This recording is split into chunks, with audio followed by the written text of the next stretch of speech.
कुपवाड़ा के DDC chairperson श्रीमान Irfan Panditpuri ji, ADGP Kashmir Shri Vijay Kumar ji, divisional commissioner Kashmir Shri Vijay Bidhuri जी,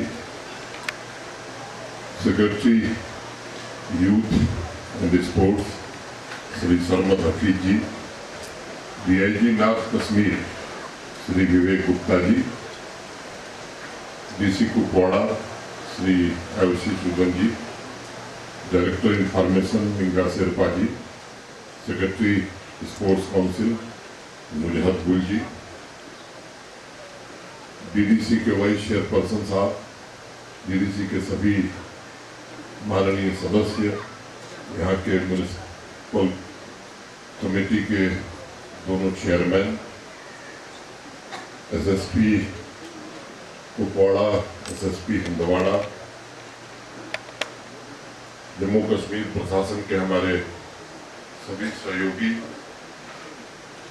कार्यक्रम में उपस्थित सभी सरपंच साहिबान, सभी चुने हुए प्रतिनिधि, सिविल सोसाइटी के मेंबर्स, विशेष रूप से आज जो खिलाड़ी हमारे उपस्थित हैं, देवियों, सज्जनों और मित्रों, अमृत कालखंड में कुपवाड़ा के युवाओं के लिए मल्टीपर्पज इंडोर फैसिलिटी लोकार्पण करते हुए आज मुझे अत्यंत प्रसन्नता हो रही है। इसे मूर्त रूप देने में समर्पित भाव से कार्य करने वाले अधिकारियों, इंजीनियरों, स्पोर्ट्स काउंसिल और स्पोर्ट्स डिपार्टमेंट की भी मैं सराहना करता हूं और आज ये सुविधा यहाँ के खिलाड़ियों को समर्पित कर रहा हूँ।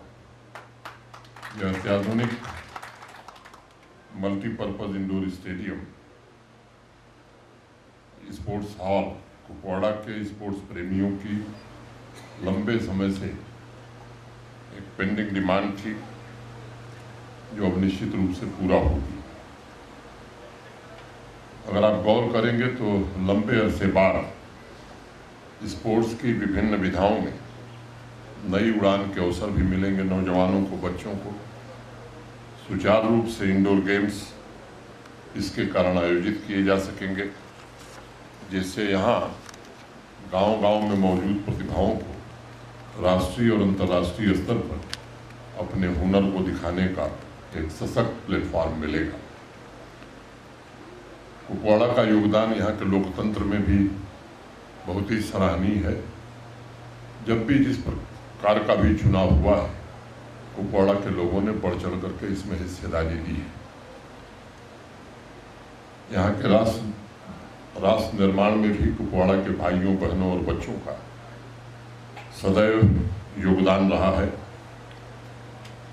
लंबे इंतजार के बाद इस सीमावर्ती इलाके के हौसलों को अलग अलग सेक्टर्स में नई रफ्तार भी मिली है। दो पंक्तियां मैं कहना चाहूँगा।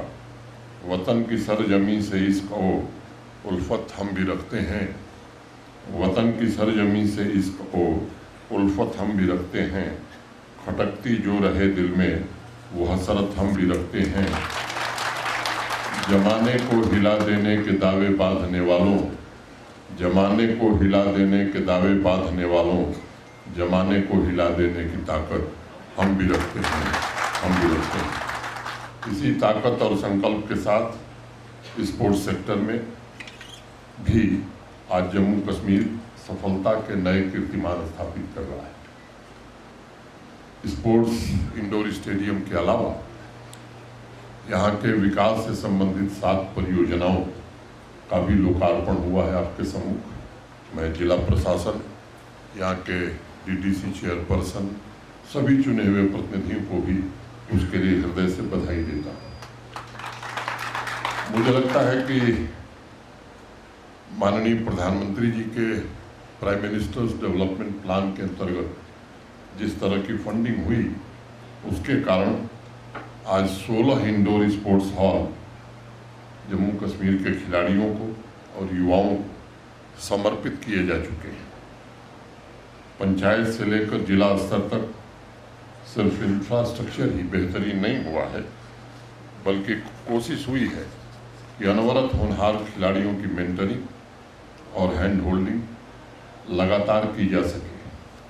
5 अतिरिक्त इंडोर स्पोर्ट्स हॉल अभी आने वाले दिनों में कंप्लीट होने वाले हैं, जो खिलाड़ियों के सामर्थ्य को प्रमोट करने के प्रशासन के संकल्पों को पूरा करेंगे। एक बात मैं बताना जरूरी समझता हूं कि स्पोर्ट्स का जो बजट हमारा है, उत्तर प्रदेश देश का सबसे बड़ा प्रदेश है, उससे भी ज़्यादा है जम्मू कश्मीर का स्पोर्ट्स बजट।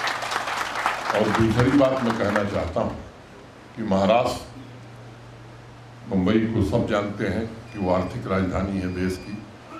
महाराष्ट्र का जो बजट है स्पोर्ट्स और एजुकेशन मिला करके, अगर उसकी तुलना भी हम करेंगे तो आबादी के अनुपात में जम्मू कश्मीर का बजट महाराष्ट्र से भी ज़्यादा है।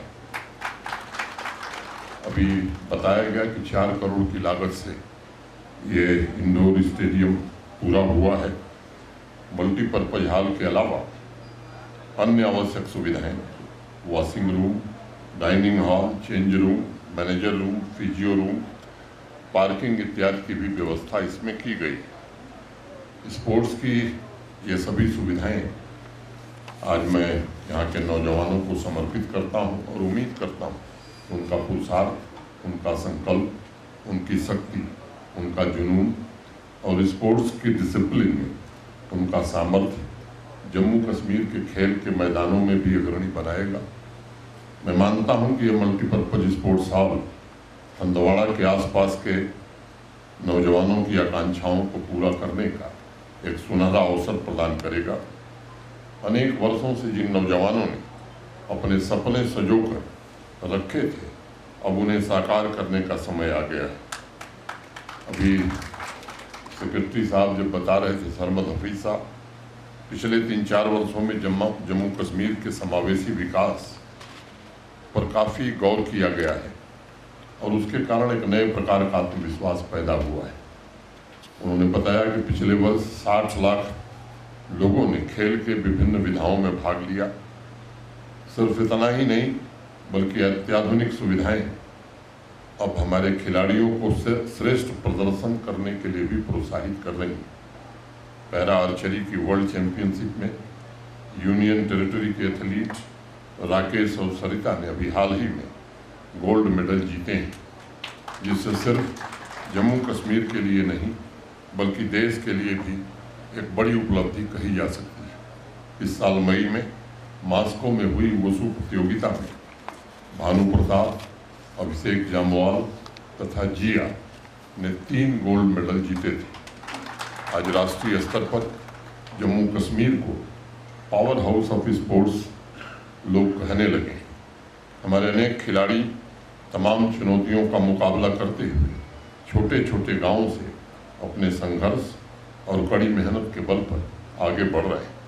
खेल के मैदानों में जम्मू कश्मीर का परचम अब फिर से लहराने लगा है।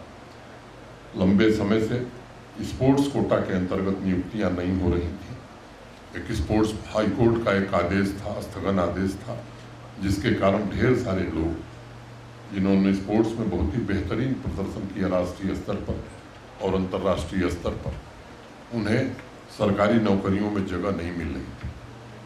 3 दिन पहले वो फाइल क्लियर हो गई है। 15 अगस्त के पहले जो चिन्हित हमारे 200 से ज़्यादा खिलाड़ी हैं, इन सबको सरकारी नियुक्ति पत्र जारी कर दिया जाएगा। अगर आप देखेंगे 3-4 साल पहले सालाना पार्टिसिपेशन स्पोर्ट्स में 3 लाख 4 लाख यही हुआ करता था। अब लगभग 25 गुना 30 गुना वृद्धि हुई है और निश्चित रूप से स्पोर्ट्स डिपार्टमेंट, स्पोर्ट्स काउंसिल का जो डेडिकेशन है हमारे बच्चों को निखारने के लिए, इनका जो संकल्प है वो निश्चित रूप से सराहनीय है।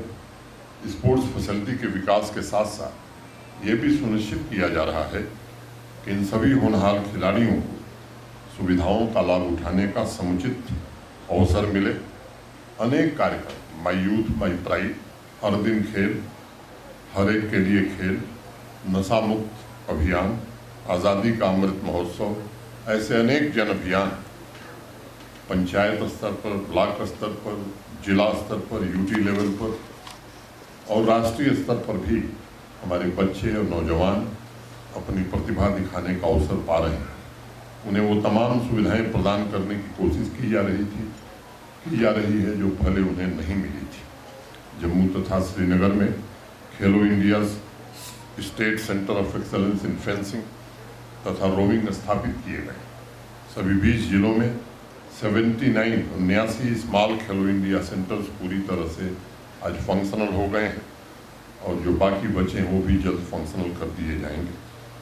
प्रशिक्षण पर भी विशेष जोर दिया जा रहा है। 3 वर्षों में जम्मू कश्मीर में खेल की एक नई संस्कृति विकसित हुई। खेलो इंडिया तथा फिट इंडिया अभियान के द्वारा दूर दराज के गांवों में स्पोर्ट्स के प्रति एक नया रुझान पैदा हुआ है। पिछले वित्तीय वर्ष में यानी 2022-23 में जम्मू कश्मीर ने 18 नेशनल लेवल चैंपियनशिप और एक इंटरनेशनल टूर्नामेंट की मेजबानी का गौरव हासिल किया। ये सामान्य उपलब्धि नहीं, मैं इसे युवा चेतना के पुनर्जागरण के रूप में देखता हूँ और एक एस्पिरेशनल सोसाइटी का भी ये रिफ्लेक्शन है। लंबे अंतराल के बाद नौजवानों में जो स्पिरिट थी उन्हें अपना मुकाम हासिल करने का अवसर मिल रहा है।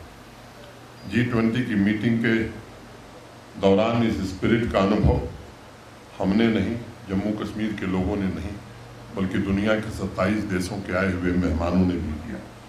जिस तरह से जम्मू कश्मीर के नौजवान और यहाँ की आवाम के सभी वर्गों ने बढ़ चढ़ करके विश्व के सामने बदलते जम्मू कश्मीर का स्वरूप रखा था, आज उसका परिणाम है कि कई देशों ने अपनी एडवाइजरी वापस करने का मन बना लिया है। आप सबको मालूम है कि पिछले वर्ष 1,87,00,000 टूरिस्ट जम्मू कश्मीर में आए थे, जो अनप्रेसिडेंटेड था।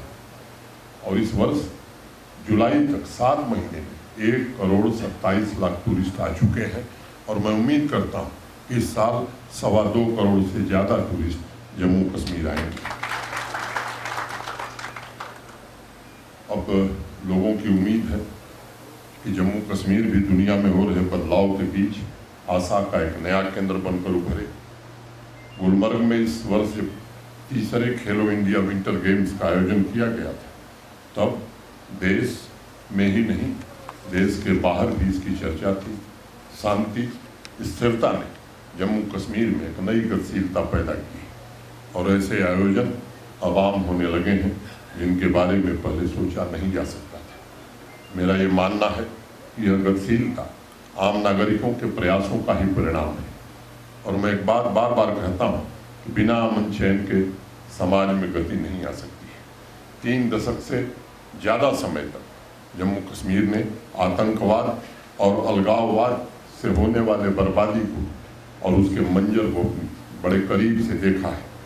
चंद लोगों ने कॉन्फ्लिक्ट इंजीनियर करके उसे अपने मुनाफे का हथियार बनाया और आम आदमी को तकलीफों में धकेलने का काम किया।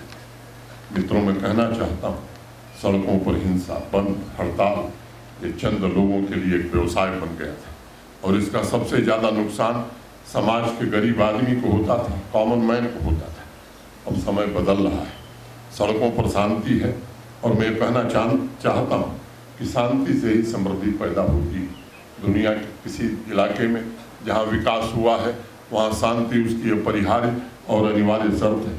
अब समाज के हर एक व्यक्ति में आकांक्षा जगी है कि विकास, शांति और सौहार्द यही एक मूल मंत्र है जिससे जम्मू कश्मीर आगे जा सकता है और इसी से हर एक परिवार के जीवन को बेहतर बनाने का अवसर उपलब्ध कराया जा सकता है।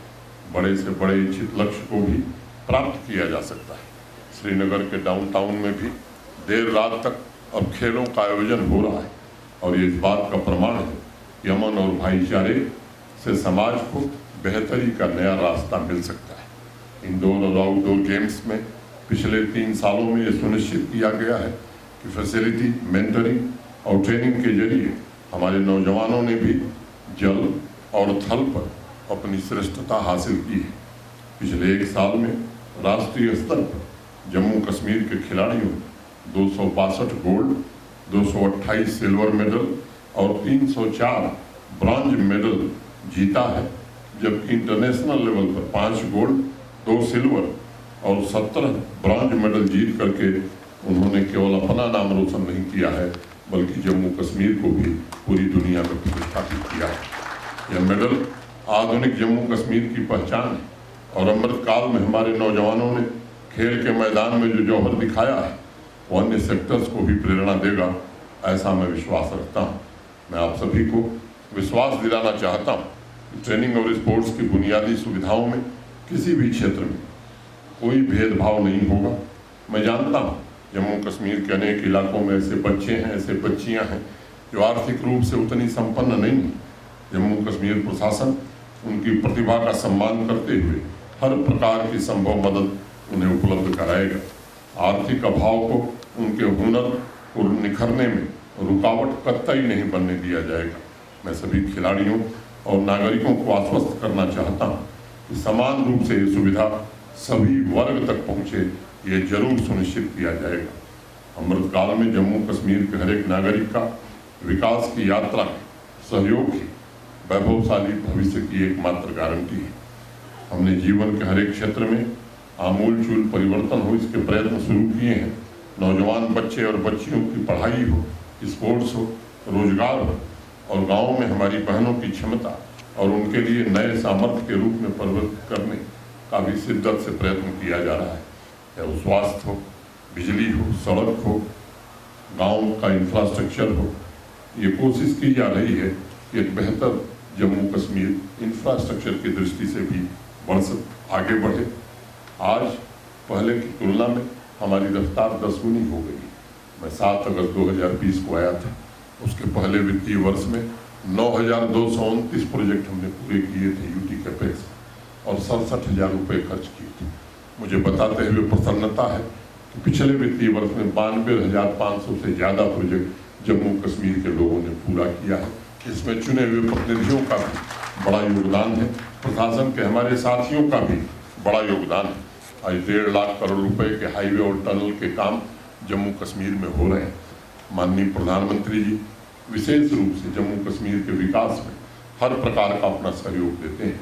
अभी डीडीसी के चेयरपर्सन साहब बोल रहे थे, हार्टिकल्चर की बात वो कर रहे थे। मैं कहना चाहता हूँ कि पूरे जम्मू कश्मीर के लिए एक होलिस्टिक एग्रीकल्चर डेवलपमेंट प्लान पिछले वर्ष देश के जाने माने कृषि विशेषज्ञों के साथ मिलकर के हमारे जो दोनों कृषि विश्वविद्यालय हैं, इसकास्ट कश्मीर और इसकास्ट जम्मू, उनके कुलपति, उनके प्रोफेसर, एग्रीकल्चर और लाइन डिपार्टमेंट के हमारे सभी अधिकारियों ने मिलकर के जो होलिस्टिक एग्रीकल्चर डेवलपमेंट प्लान बनाया है। मैं बड़ी जिम्मेदारी से बात आपके बीच कहना चाहता हूँ कि देश के किसी भी राज्य से बेहतर प्लान हमने बनाया है। और एग्रीकल्चर और राइट सेक्टर का जो बजट है, उस बजट के अलावा 5,013 करोड़ रुपए, माने हर साल 1,002 करोड़ रुपया ज़्यादा हम इसके लिए खर्च कर रहे हैं। 29 इंटरवेंशंस इस अपेक्स कमेटी ने प्रपोज किया है और 29 इंटरवेंशंस ऐसे हैं जिसके कारण मैं मानता हूं कि आज की तारीख में जो हमारा योगदान है एग्रीकल्चर और लाइट सेक्टर का, उसमें हार्टिकल्चर भी है, डेयरी भी है, फिशरी भी है, सेरिकल्चर भी है, सभी चीज़ों का ध्यान रखा गया है। मैं पूरी तरह से आश्वस्त हूँ कि 5 साल पूरा होने के बाद, जिसमें ऑलरेडी 6 महीने निकल गए, हमारा जो जीडीपी को योगदान है वो कम से कम 2.5 गुना बढ़ने वाला है, 2.5 गुना बढ़ने वाला है। मैं 2-3 बातों का केवल जिक्र करना चाहूँगा। फॉडर की कमी है, कुपवाड़ा में मिल्क प्रोडक्शन लगातार बढ़ता जा रहा है। फॉडर की कमी से हम जूझ रहे हैं। 40% फॉडर ही जम्मू कश्मीर में पैदा होता है। उसमें हम कैसे आत्मनिर्भर बन सकेंगे? 1100 करोड़ रुपए का मीट हम हर साल इम्पोर्ट करते हैं, कैसे हम उसमें आत्मनिर्भर बन सकेंगे? इन सभी बातों का ध्यान रखा गया है। ये सच है कि देश में जो सेब की पैदावार है 2/3, 2/3 जम्मू कश्मीर में ही पैदा होता है, लेकिन हमारी क्षमता है उससे 2.5 गुना 3 गुना सेब हम पैदा कर सकते हैं। उस पर भी हम काम कर रहे हैं। अभी तक हाई डेंसिटी प्लांटेशन केवल सेब के लिए ही अनुमति थी, अब 12 और हार्टिकल्चर प्रोड्यूस को हाई डेंसिटी प्लांटेशन की अनुमति सरकार ने दी है। मैं एक छोटी घटना का जिक्र करना चाहता हूँ।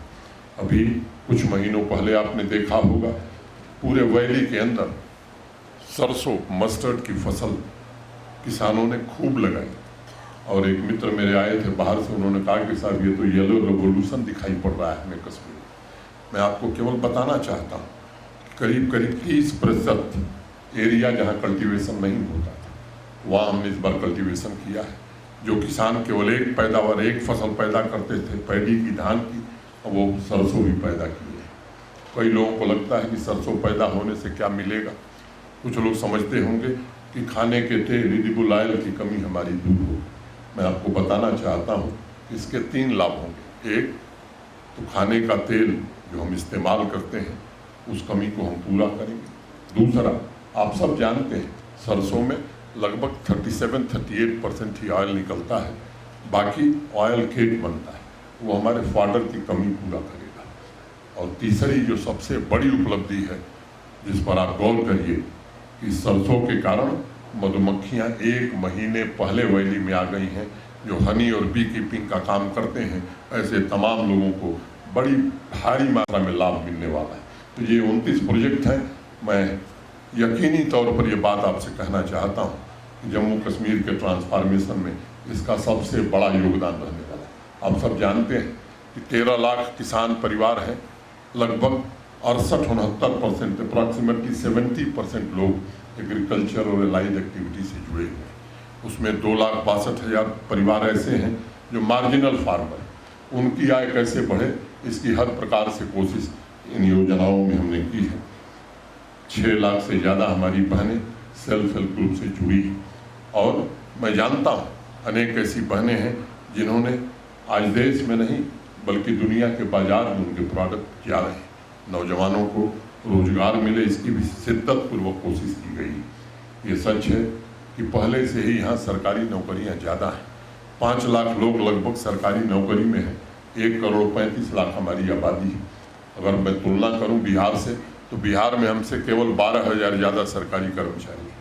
पहले से ही ढेर सारे लोगों को सरकारी नौकरी दी गई है, लेकिन जो सरकारी विभागों में पदरिक्त हैं उन पर भी भर्ती हो, ये कोशिश किए कर रहे हैं।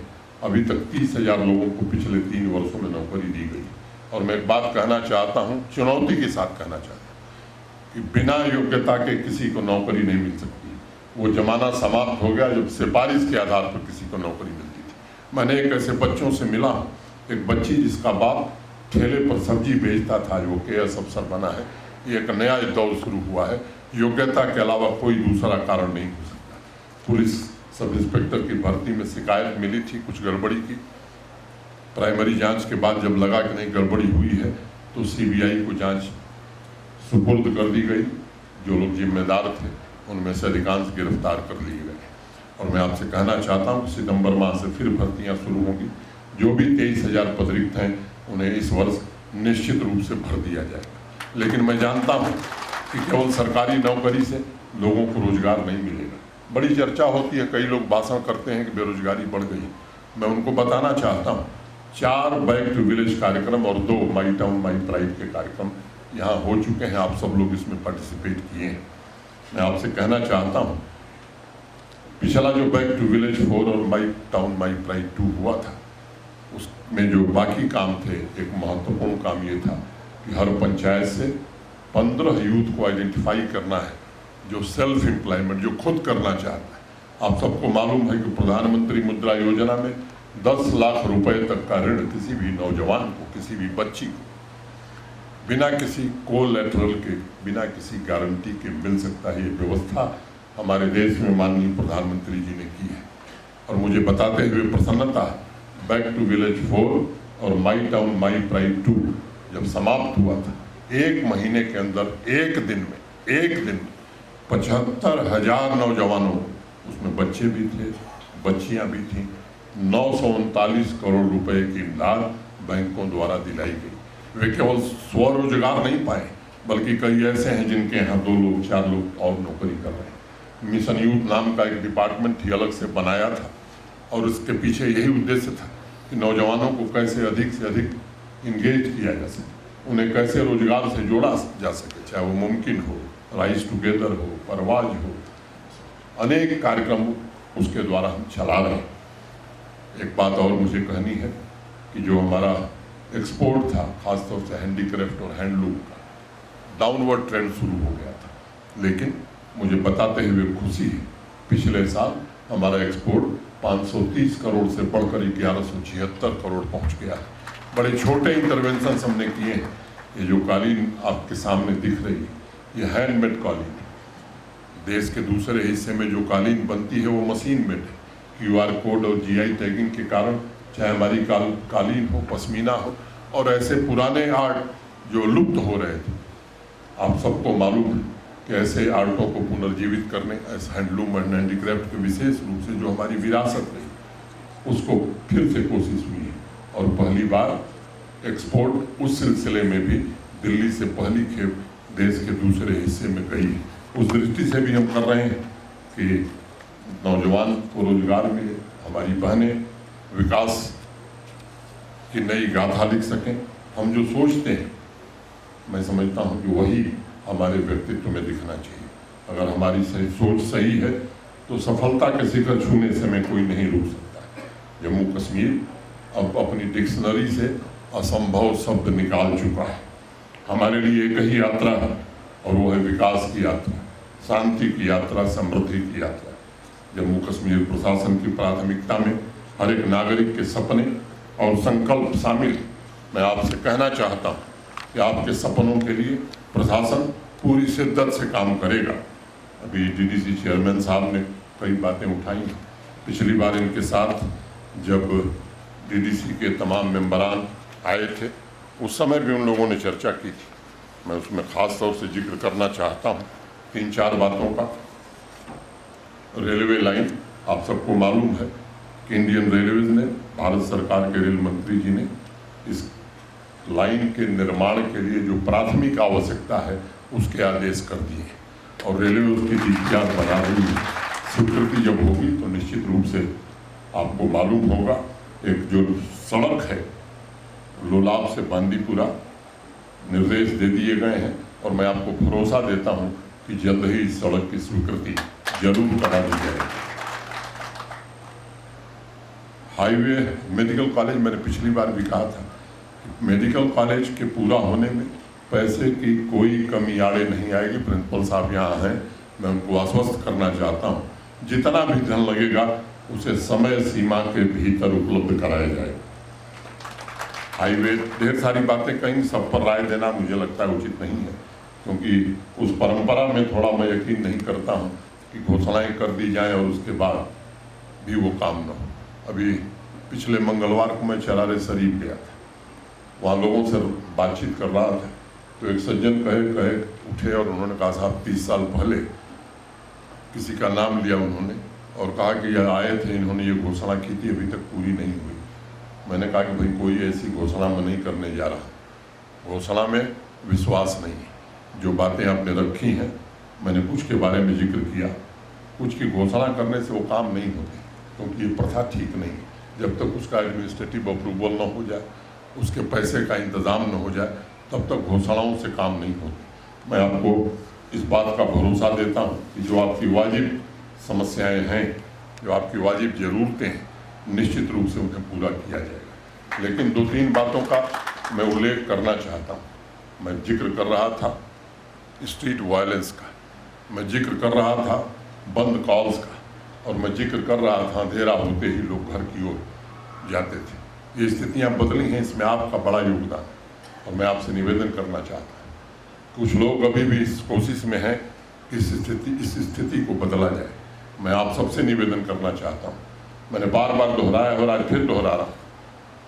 एक नीति बड़ी स्पष्ट है कि बेगुनाह को छेड़ो मत और गुनाहगार को छोड़ो मत। जो गुनाह करेगा उसे बचाने की कोशिश जो करेगा, मैं समझता हूँ गलत करेगा। अगर किसी भी बेगुनाह के साथ कोई गलत काम हो रहा है, निश्चित रूप से आप बताइए, मैं आपको पूरी तरह जिम्मेदारी से आश्वस्त करता हूँ, किसी बेगुनाह के साथ पुलिस या फोर्सेस कोई कार्रवाई नहीं करेंगे।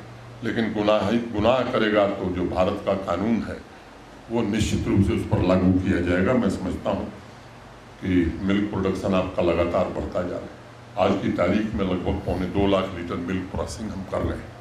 हम जानते हैं कि जो किसान दूध उत्पादन कर रहे हैं उन्हें उचित लाभ नहीं मिल रहा है। इसलिए milk processing 5 lakh litre per day हो, ये कोशिश है और ये लक्ष्य हम आने वाले 2 साल में प्राप्त करेंगे। केवल मिल्क प्रोसेसिंग बढ़े ऐसा नहीं, वैल्यू एडिशन कैसे किया जा सकता है, इस पर भी उस प्रोजेक्ट में इंतजाम किया गया है। सेल्फ एम्प्लॉयमेंट का डेटा मैंने अभी डीसी साहिबा से मांगा। उन्होंने कहा कि 2850 लोगों को 82 करोड़ रुपए इस जिले में पिछले साल दिए गए। मैं इसलिए इसका जिक्र कर रहा हूँ कि कभी कभी बहुत सारी चीज़ें हमारे ध्यान में नहीं आती। मैं मोटे तौर पर जो विषय मेरे सामने लाए गए थे मैंने आपके सम्मुख रखा है। और एक बात मैं कहना चाहता हूँ कि आपका सहयोग बड़ा आवश्यक है। और यकीन मानिए, आज से 25 साल बाद जब देश आज़ादी का शताब्दी वर्ष मनाएगा तो जम्मू कश्मीर की भूमिका क्या होनी चाहिए। माननीय प्रधानमंत्री जी बार बार कह रहे हैं कि हम उस देश को पीछे छोड़ करके जिसके हम गुलाम थे, आज दुनिया की 5वीं बड़ी अर्थव्यवस्था बन गए। आने वाले 27-28 तक हम दुनिया की 3री बड़ी अर्थव्यवस्था बनना चाहते हैं। उसमें जम्मू कश्मीर का क्या योगदान ऐसा नहीं होना चाहिए कि हम गर्व से कह सकें कि विकसित भारत में विकसित जम्मू कश्मीर का भी योगदान किसी दूसरे राज्य से कम नहीं है। मुझे लगता है इसका संकल्प हम सबको मिल करके लेने की आवश्यकता है। मैं ये बात कई बार कह चुका हूँ, आज फिर दोहराना चाहता हूँ कि आपकी वाजिब कोई समस्या हो, हमारे दरवाजे 24 घंटे खुले हुए। जो भी मिलना चाहे, जो भी कुछ कहना चाहे, निश्चित रूप से उसकी बात सुनी जाएगी। लेकिन रसूखदार लोगों की बात सुनने में मेरा थोड़ा विश्वास कम रहता है। जिन लोगों ने यहाँ दुर्दशा पैदा की, अब गरीबों को ज़मीन दी जा रही है तो भी पेट में दर्द हो रहा है और कहा जा रहा है, अफवाह फैलाई जा रही है कि बाहर के लोगों को बसाया जा रहा है। मैं आपसे कहना चाहता हूँ, प्रधानमंत्री आवास योजना में 1,99,500 घर अभी भारत सरकार ने दिए थे। उसमें 2,711 ऐसे लोग थे जिनके पास अपनी ज़मीन नहीं थी। उनमें से कई लोग मुझे मिले, जम्मू में मिले, श्रीनगर में मिले। उन्होंने कहा, साहब मेरा नाम है लिस्ट में लेकिन मेरे पास ज़मीन ही नहीं। हमने फैसला किया कि ऐसे लोग जिनका नाम प्रधानमंत्री आवास योजना में है उनके पास ज़मीन नहीं है, निश्चित रूप से सरकार उन्हें ज़मीन देगी। ये कानून बना दिया गया है और 2,711 लोगों को 5 मरला ज़मीन दे दी गई। वो ज़माना बदल गया है कि जब ऊंचे ओहदे पर बैठे हुए लोग ही सरकारी संपत्ति, सरकारी संसाधन और सरकारी ज़मीनों का सदुपयोग कर सकते थे। मैं मानता हूँ कि किसी भी सरकार या किसी भी प्रशासन का प्राथमिक दायित्व है कि गरीब आदमी की बेहतरी के लिए वो नीति बनाए। अभी जो आदिवासी समाज के लोग हैं, ट्राइबल हैं और अनुसूचित वर्ग लोग, इनको 1,48,000 आवास और मिलने जा रहे हैं। इसमें अधिकांशतः 1,70,000, मैं गलत बोल, 1,70,000, उसमें 1,46,000 आवास, क्योंकि ट्राइबल्स की आबादी यहाँ ज़्यादा है, उनको मिलेंगे। और उसमें खास तौर से बकरवाल कम्युनिटी के और कुछ और कम्युनिटी के लोग हैं जिनके पास ज़मीन नहीं है। अभी जो सरकारी सूची है उसमें 8,176 लोग हैं जिनके पास ज़मीन नहीं है। और मैं आज फिर से इस बात को दोहरा रहा हूँ, उनको भी जम्मू कश्मीर प्रशासन 5 मरला ज़मीन देगा ताकि उनके घर का सपना भी साकार हो सके। ये मैं आज फिर से दोहराना चाहता हूँ। कुछ लोग हैं जिनको हर काम में ये समझ में आता है, लोगों की भावनाओं को भड़काने की कोशिश करते हैं। और मैं एक बात कहना चाहता हूँ, एग्रीकल्चरल लैंड को लेकर के जो सेफगार्ड्स हिमालयन स्टेट्स के बाकी राज्यों को हैं, चाहे वो हिमाचल हो चाहे उत्तराखंड, वो सेफगार्ड जम्मू कश्मीर के लोगों को भी मिला हुआ है। जम्मू कश्मीर के बाहर का कोई आदमी 1 इंच जमीन एग्रीकल्चर लैंड नहीं खरीद सकता है। हाँ, इंडस्ट्री लगे, ये हम चाहते हैं। आज़ादी के बाद से लेकर 2021 तक लगभग 13-14 हज़ार करोड़ का इन्वेस्टमेंट निजी क्षेत्र में, प्राइवेट सेक्टर में आया था। रोजगार कैसे मिलेगा? अब इंडस्ट्री आ रही है। 80,000 करोड़ के प्रस्ताव हमारे पास हैं। आज 27,000 करोड़ के काम जमीन पर हो रहे हैं, बाकी काम भी मूर्त रूप लें, इसकी हर कोशिश की जा रही है। और मैं आपको यकीनी तौर पर कहना चाहता हूँ कि अगले वर्ष तक ये 70,000 करोड़ के काम जमीन पर होते हुए दिखेंगे और कम से कम 5 लाख युवाओं को रोजगार मिलेगा। इस व्यवस्था को हम आगे बढ़ाना चाहते हैं। टूरिस्ट आ रहा है, टूरिज्म बढ़ना चाहिए, लेकिन कैसे बढ़ेगा? होटल के रेट जो कमरे 8,000 के थे वो 30,000 में मिल रहे हैं। क्या इससे हम टूरिज्म बढ़ा सकते हैं? मुझे लगता है इसके लिए आवश्यक है कि हॉस्पिटैलिटी सेक्टर में भी नया इंफ्रास्ट्रक्चर, अगर देश के बाहर के लोगों को हम लाना चाहते हैं कश्मीर में, तो वैसा इंफ्रास्ट्रक्चर भी हमें डेवलप करना होगा। उसके निमित्त भी कई निर्णय किए गए हैं और मैं समझता हूं कि जो भी निर्णय किया गया है वो जम्मू कश्मीर के आम आदमी के हितों को ध्यान में रखकर किया गया है। आज के अवसर पर मैं आप सबके प्रति हृदय से कृतज्ञता ज्ञापित करता हूँ। कुपवाड़ा आने का कार्यक्रम मेरा ड्यू है, सितंबर में आऊँगा और रुकूंगा भी रात को, ताकि आप सब लोगों से भेंट हो सके। मैं पिछली बार भी मैं कहा था। और अंत में आपको ये भरोसा देते हुए कि आपके सपनों के लिए प्रशासन दिन रात मेहनत करेगा, और अंत में दो पंक्तियाँ कह के अपनी बात खत्म करूँगा कि आज के दौर में जीने की अगर जिद है तुम्हें, आज के दौर में जीने की अगर जिद है तुम्हें, जिंदगी के नए आदाब बनाने होंगे।